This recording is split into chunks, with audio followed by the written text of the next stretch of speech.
Welcome to Learning English, a daily 30-minute program from the Voice of America.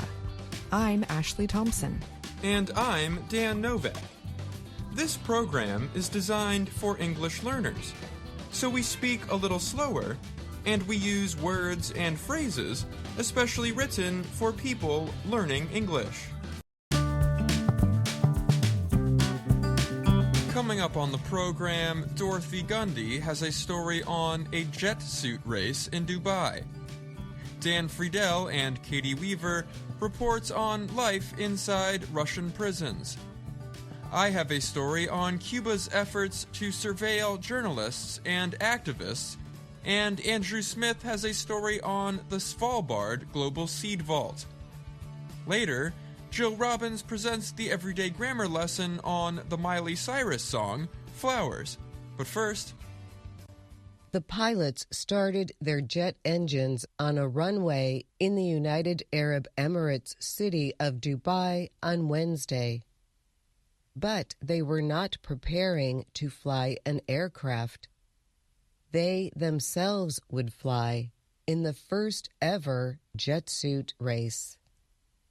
The 7 pilots with jet engines on their backs raced along the tall buildings of Dubai like a scene from the movie Iron Man. The closest analogy would be that dream of flying and then going wherever your mind is taking you, said Richard Browning. He is the founder and chief test pilot for Gravity Industries, the company that held the race with Dubai. Browning added that the movie created the scene using computer technology, but his company did it for real. The pilots wore 1,500 horsepower jet suits for the race.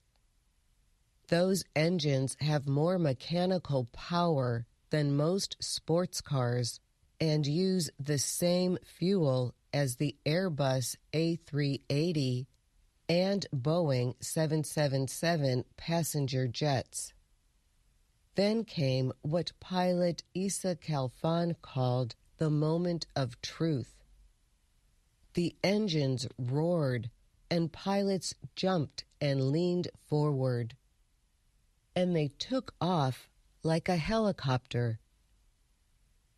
Organizers say they took off from the runway next to the water to enable higher speeds.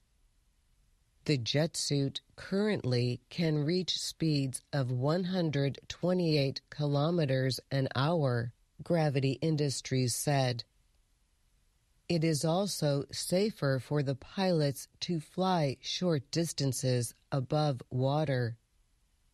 Khalfan, who won the race, said he was nervous before his flight.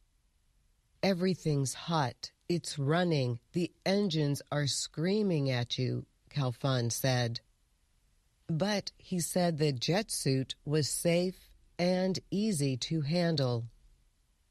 There was one crash during Wednesday's race. Emirati pilot Ahmed El-Shahi smashed into the water, going feet first, but immediately came to the surface to give a thumbs up to rescuers. An announcer described him as having just 12 days of training before the race.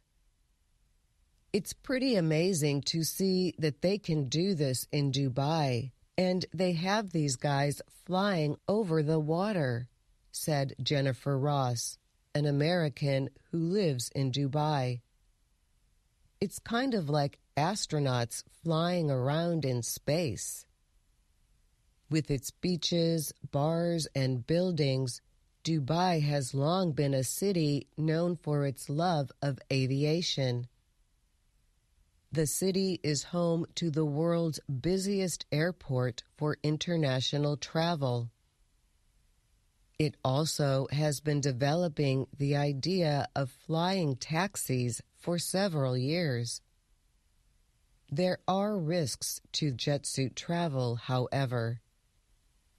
In 2020, Vincent Raffet died in a crash during training for a different flying project.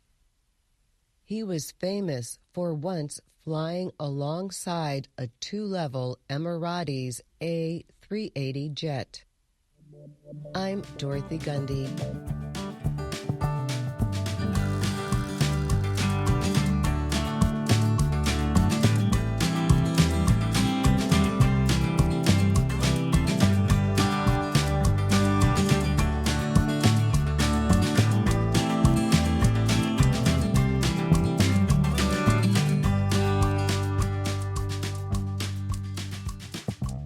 Vladimir Kara-Murza is a critic of the Russian government.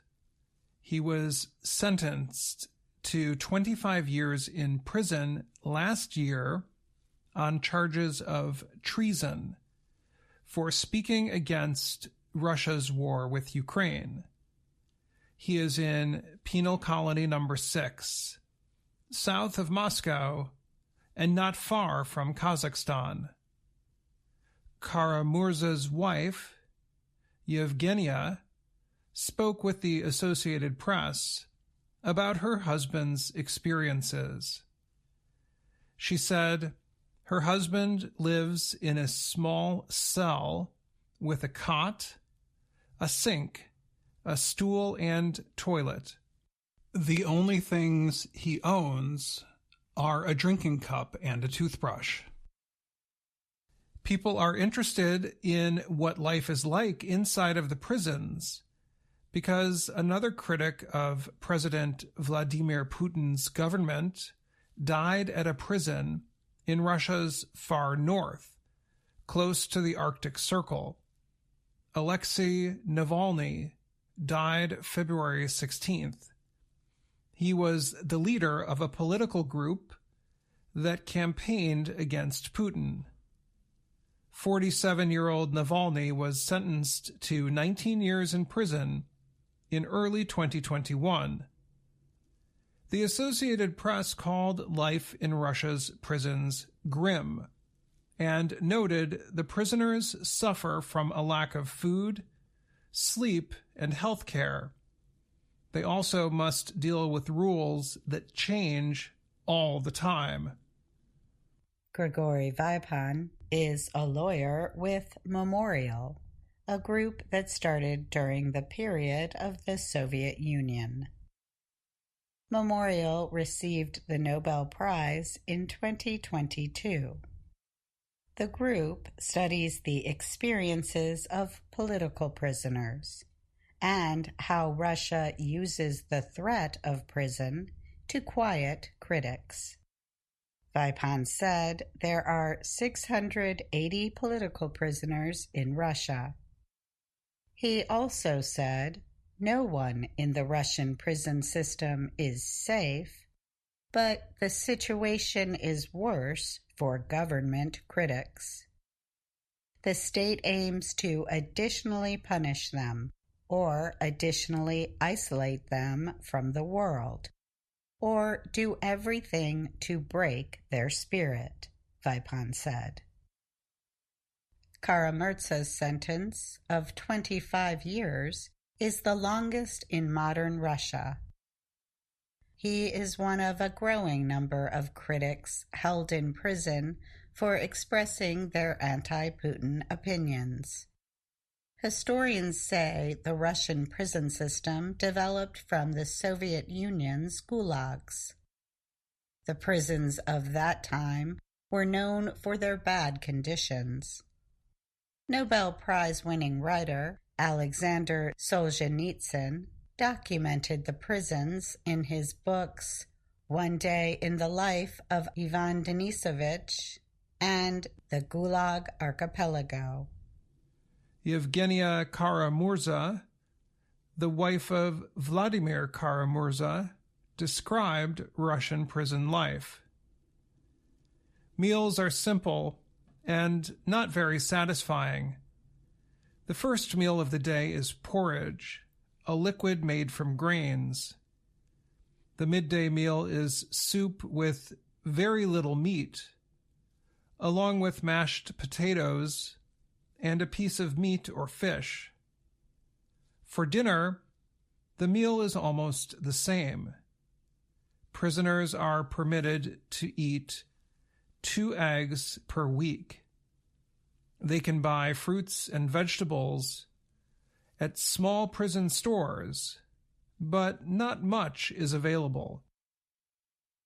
Friends and family can send packages with other foods, but those in solitary cells are not permitted to receive packages. Some prisoners are told to spend most of their days doing tasks such as cleaning their rooms.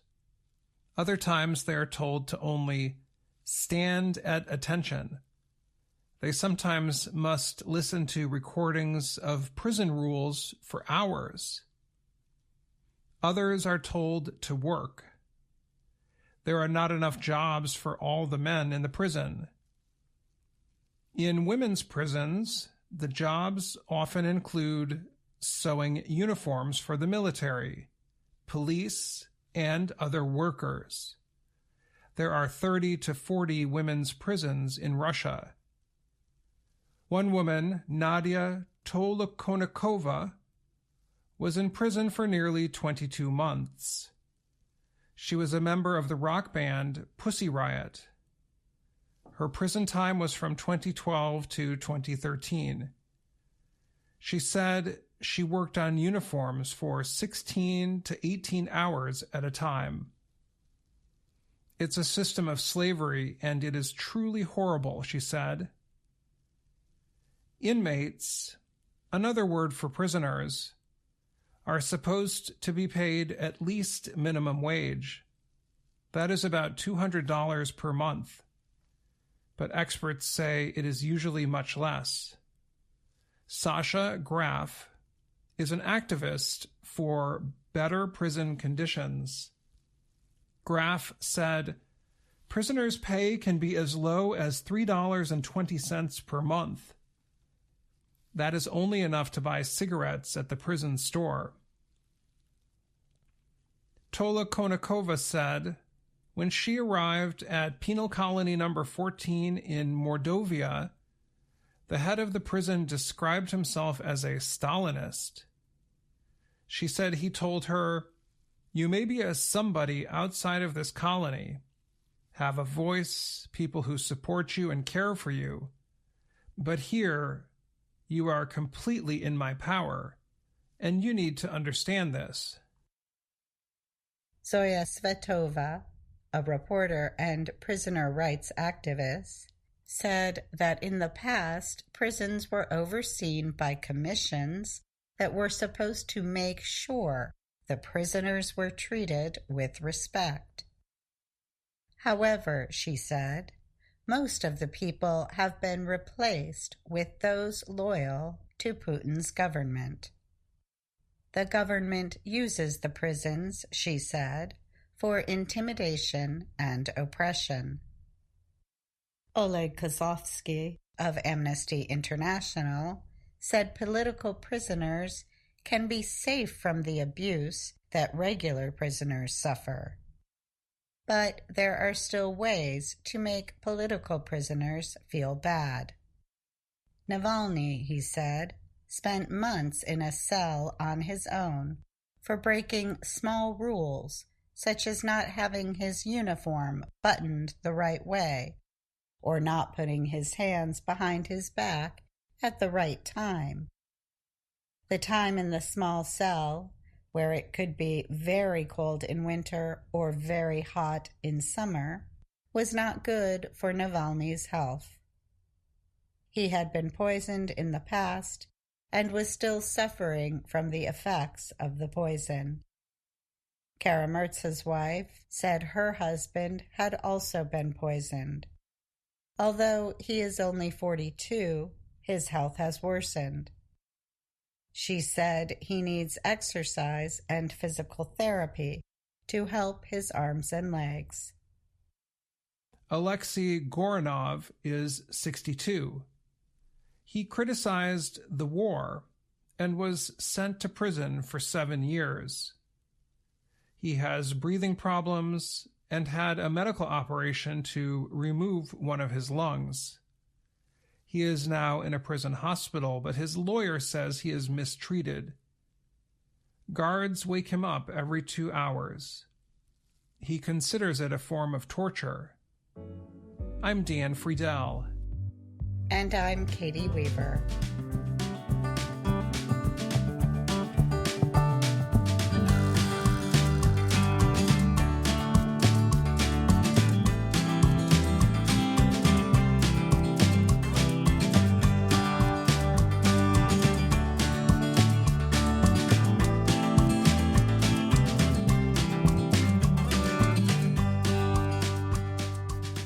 There was a time when activists and reporters in Cuba had to speak in code or meet in European embassies to avoid government observation. Now, the internet and encrypted messaging services offers some assistance. But as technology has made private communicating easier, Havana has found ways to interfere with or block messages. Cuba's independent reporters take care to protect their phones so they do not go into the hands of officials. If government agents seize an individual's phone, they will search through its data for evidence of wrongdoing. The Cuban Institute for Freedom of Expression and Press, or ICLEP, says it documented at least 210 incidents of internet restriction cases in the country in 2023. Those restrictions can include cutting internet access, blocking social media sites, or hacking the accounts of reporters or the media websites they work for, the ICLEP report found. Normando Hernandez is founder and director general of Miami, Florida-based ICLEP. He said the government tries to silence independent journalists. It is historically well known that the Cuban state listens and spies on all the conversations it wants to, Hernandez said. Cubans have no way to defend themselves against any breach of their rights. Reporter Henry Constantine says his internet was cut suddenly after La Hora de Cuba, the media site for which he works, began criticizing the Cuban government. La Hora de Cuba is published on Facebook and Instagram. Its team of 15 reporters has an audience of between 46,000 and 48,000 on social media. Constantine says disconnecting journalists' telephone lines or internet access is designed to limit free speech. Hernandez said the government controls all access to digital expression. Havana controls the Cuban telecommunications company Etexa, which controls all digital communications on the island. Access to the network for users represents both a threat to Havana and an instrument of control for officials. But with that control, said Hernandez, officials can easily cut communication in general at historically important moments or when something is happening in the island of interest to Cuban society. That appears to be the case with Constantine. In 2021, he was detained for 10 days for public disorder after reporting on demonstrations against the government over food shortages and medicinal problems. ICLEP has documented digital harassment since 2016. In 2021, the activity was especially strong. ICLEP documented 1,129 violations of freedom of expression that year. During that year, protests against the Cuban government and Communist Party were the biggest since the 1959 revolution. Prisoners Defenders International is a Spain-based human rights group. It said Cuba's government has been spying on reporters and activists for many years. Javier Larrondo is president of Prisoners Defenders. He said the government monitors text messages for sensitive words. Using encrypted services like WhatsApp or Telegram is not always enough. When reporters or opposition activists are arrested, their phones are always seized and the memory inspected by experts.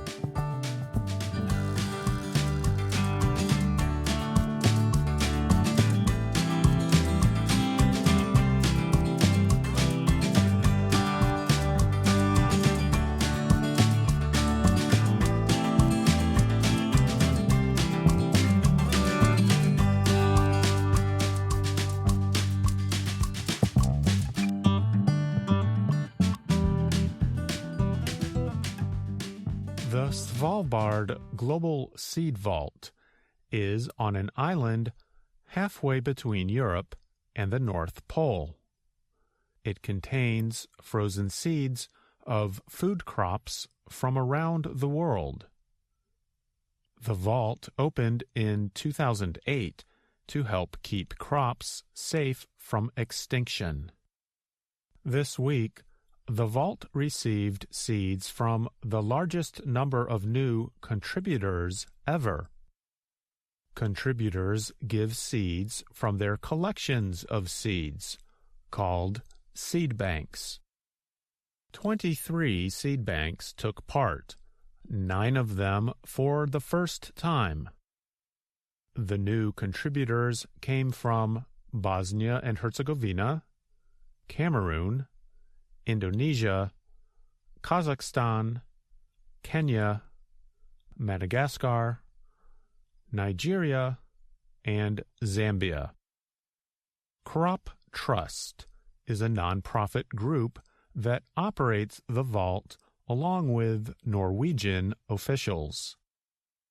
Crop Trust said the boxes of seeds arrived on Tuesday. They contained crop seeds such as beans, barley, cowpea, maize, rice, millet, and sorghum. Stefan Schmitz is executive director of Crop Trust. He said that keeping the seeds frozen in the Arctic helps guarantee food security for the future. The vault is set in permafrost caves. The seeds are kept at temperatures around -18 degrees Celsius. Between 2015 and 2019, the vault helped rebuild seed collections that were damaged during the war in Syria. Crop Trust said many of the seeds given on Tuesday were the result of a worldwide 10-year biodiversity project known as BOLD. The project aims to support global food and nutrition security, the trust added. Norway's Ministry of Agriculture and Food said 111 seed banks in 77 countries now have crop seeds in Svalbard.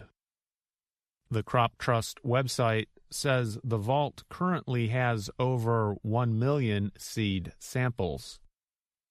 It also says the vault has room to hold 4.5 million varieties of crops. I'm Andrew Smith.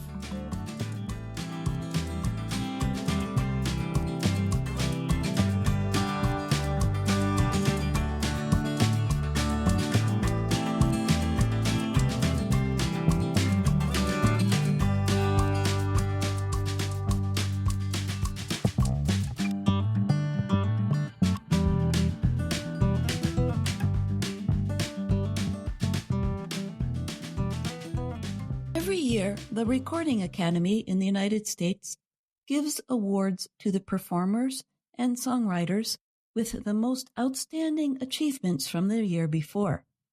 The Academy calls those awards the Grammys.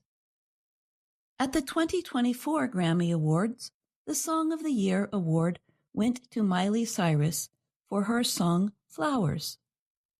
In today's lesson, we will look at some grammar rules Cyrus follows in the song and one rule she breaks. The song begins with the story of a breakup.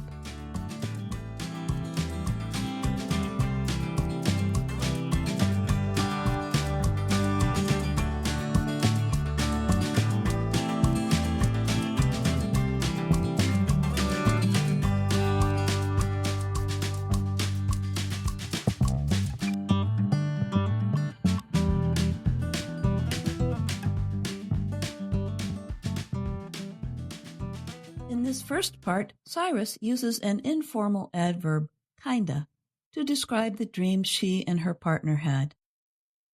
In formal language, she would say, it was the kind of dream that can't be sold. We expect to hear informal language in songs, so this is not really breaking any rules. She follows with another informal word, the verb form wanna, in I didn't want to leave you. I didn't want to lie.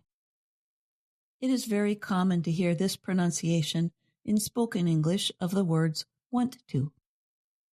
Next, we get to where Cyrus follows and breaks the same rule. She describes the expressive actions of a romantic partner that she can do for herself. Her song tells us about the kinds of things a romantic partner might do, but Cyrus says she, as an independent woman, can do those things without the partner. Listen for the reflexive pronoun myself in these lines.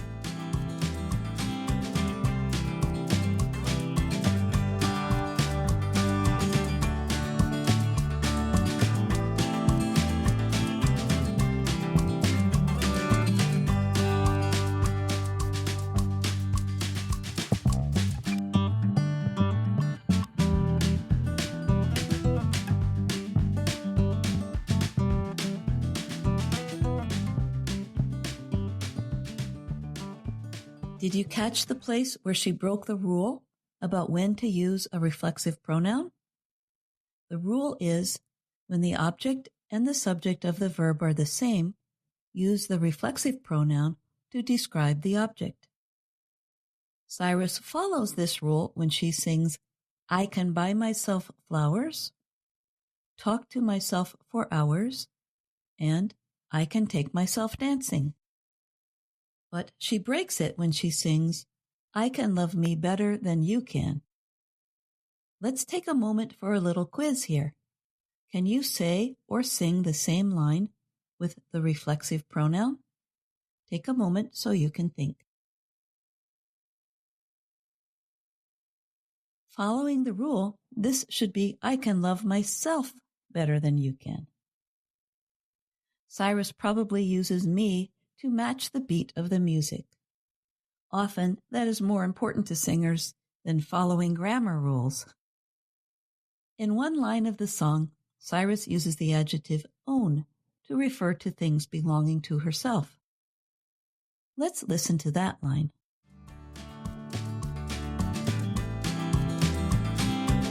Here, own is correct because it makes the action clear. If she had not used own, we might not understand. She could be singing about holding her hand up, for example. Hold my own hand makes it clear to us that she is using one hand to hold another. What do you think of Miley Cyrus's song? Are there any singers in your country who sing about their independence in this way? Write to us at learningenglish@voanews.com and tell us about them. And that's Everyday Grammar. I'm Jill Robbins. And that's our program for today. Join us again tomorrow to keep learning English through stories from around the world. I'm Ashley Thompson. And I'm Dan Novak.